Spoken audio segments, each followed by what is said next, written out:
అందరికీ నమస్కారం.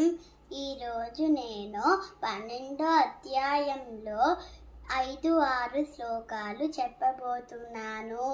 క్లేశోధికతరస్తేషాం అవ్యక్తాసక్తచేతసాం అవ్యక్తాహి గతిర్దుఃఖం దేహవద్భిరవాప్యతే ఏతు సర్వాణి కర్మాణి మయి సన్యస్య మత్పరాః అనన్యేనైవ యోగేన మాం ధ్యాయంత ఉపాసతే.